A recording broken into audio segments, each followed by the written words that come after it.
You know, when people ask me why I stopped babysitting, I don't usually tell them the real reason. I'll say, "Oh, life got busy," or "I started focusing on school." But that's not the truth. The truth? It's because of what happened at the Harrison house. This wasn't some creepy Craigslist gig either. The Harrisons were a well-known family in town, super wealthy, think gated property, a house with floor-to-ceiling windows, fancy imported rugs, all that. Mrs. Harrison owned half the businesses on Main Street, and Mr. Harrison worked overseas. I was referred by another sitter who couldn't take the job, and Mrs. Harrison seemed sweet enough. She needed someone to watch her 2 kids, Lily, 8, and Jack, 5, while she hosted some business clients at home. It sounded simple. She just said, "They're easy. Just keep them away from the big windows, okay?" Odd request, but whatever. Parents are weird sometimes. I got there around 6 p.m. Lily and Jack were adorable, shy, but playful.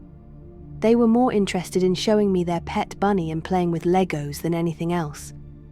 While they played, I noticed something outside. The house backed onto a stretch of woods, deep woods. One of those tree lines that seemed to stretch on forever. And standing there, barely visible between the trees, was a man. Far enough to look like a shadow, but close enough for me to notice. He just stood there, watching. I froze, staring. I asked the kids, "Do you see that man outside?" Lily just giggled and shrugged. "Oh, that's the window man." "Window man?" I asked. "Yeah," Jack said, like it was obvious. "He visits sometimes." The first knock came around 9 p.m. Soft, deliberate taps on the massive back window overlooking the woods. I turned, and there he was, closer now, almost pressed to the glass. But his face was wrong. Too pale, too still. His eyes locked on me like he wasn't interested in the kids at all. I told myself it had to be a trick of the light, some weirdo neighbor messing around. I locked every door and kept the kids close, but it didn't stop. Every few minutes I'd spot him at different windows, watching, always watching. The weird part, the kids weren't scared. "He's not allowed in anymore," Lily whispered. "Anymore?" I asked. "Our old babysitter let him inside once," Jack said, wide-eyed. "But Mommy said never again." At this point, I was done playing games. I called Mrs. Harrison first, no answer. Then I called the police. When they arrived, I nearly cried with relief. I explained everything. But when they searched the property, nothing. No footprints, no broken branches, no sign of anyone. Except muddy footprints on the second-floor landing, near one of the bedrooms, on the inside. The officers exchanged glances but didn't say much. They promised to keep an eye on the area and left.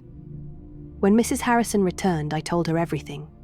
She calmly handed me an envelope of cash and said, "You did fine. That's it. No shock, no worry, just calm." As I left, I noticed something pinned to the fridge behind her. It was a newspaper clipping. Headline, "Missing babysitter found in woods." No leads. I didn't stick around to read more. The next morning, the story was all over town. Multiple people had reported seeing a man lurking behind windows throughout the neighborhood. Several families even claimed their pets had gone missing. Some swore they heard tapping on their windows at night. The police called it pranks. The parents called it paranoia. But me? I quit babysitting for good. And now, whenever I walk past houses with big windows, I don't just look inside. I check the tree line behind them, because some people never stop watching.